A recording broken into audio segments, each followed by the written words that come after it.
Born in England, 1729–1799, William Howe was a commander-in-chief in the British Navy. He gained command in 1776. Before the Revolution, he tried to make peace, but instead he made matters worse by trying to approach the Congress repeatedly, holding back naval blockades, and he argued against the ship captains and the colonists' friendships.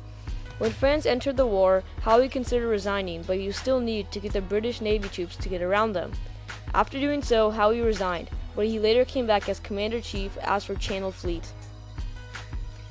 This man, born in 1732 and died in 1799 in Westmoreland County, Virginia, was the first president of the United States.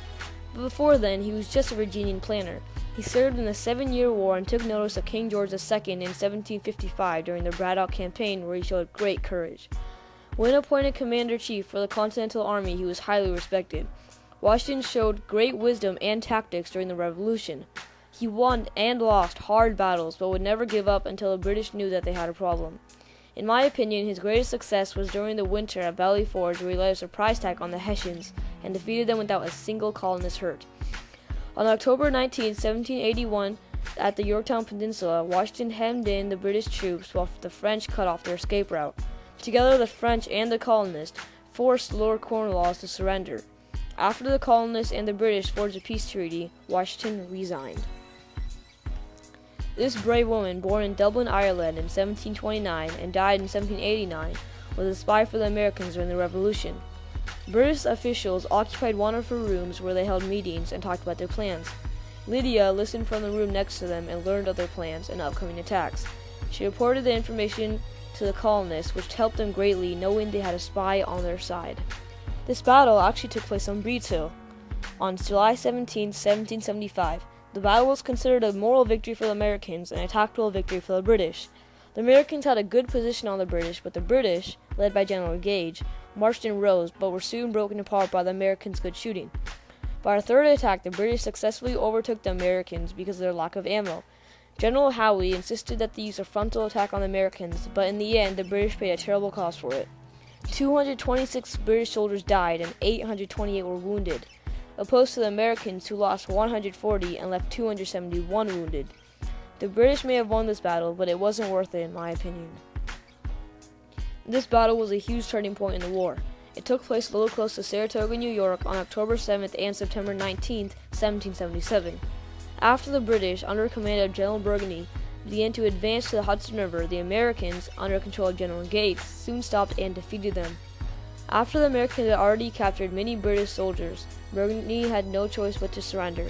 This battle proved that the Americans had a chance in the Revolution and convinced other countries in Europe the same and to help out the Americans. Fort Ticonderoga is located on the shores of Lake Champlain. The battle itself took place on July 6, 1777. What happened was that the fort was located in the midst of the colonies designed to cut them in half.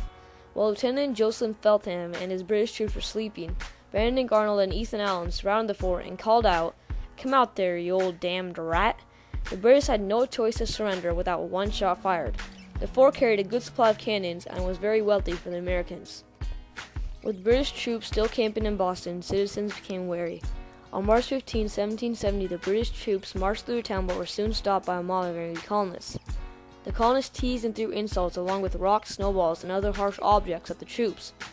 Tension rose, and without an order, a shot was fired.